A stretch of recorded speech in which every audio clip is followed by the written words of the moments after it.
Hi, this is Kim Hammer with your devotion taken from the book of Judges, chapter 6, verses 19 through 32.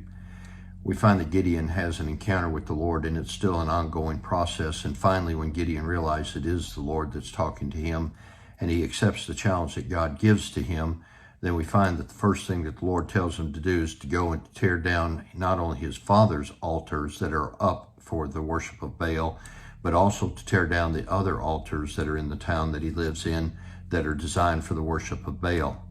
And so Gideon takes 10 of his men and he goes into the city at night. And the Bible specifically says because he was afraid of his family and he was afraid of the members of the town. Now Gideon had not yet gotten the strength from the Lord that he was going to need in order to be successful in what God had given him the challenge to do, but that will come in time. And this is one of the tests that God gives to Gideon after he realizes that God has given him a specific task in life.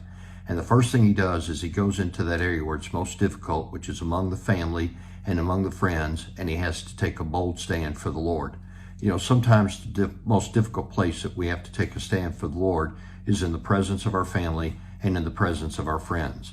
Sometimes it's easier to take on the challenge in the midst of our enemies or in the midst of people that don't know us, but it's a little bit different when you have to take that stand in the presence of your family and in the presence of your friends.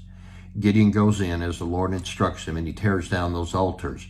And then the next morning, when the men of the city realize what has happened, that somebody has destroyed their altars, they begin to do what the Bible says is a deep investigation. And they realize it was Gideon. And so they go to the home of Gideon and they confront his father Joash.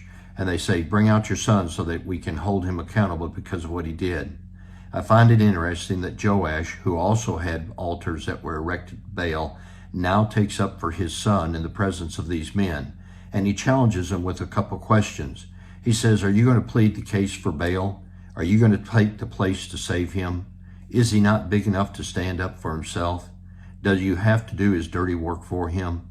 And you know, I find it good to know that this man took up for his son when it was that he himself was guilty of what his son came to do in tearing down the altars. But it shows us that he had a change of heart and he realized the misdirection that he was going, to the point that he stands before those that came to take his son and he said, is your God not big enough to take up for himself? The one thing we need to remember as God's children is that our God is big enough to take up for himself.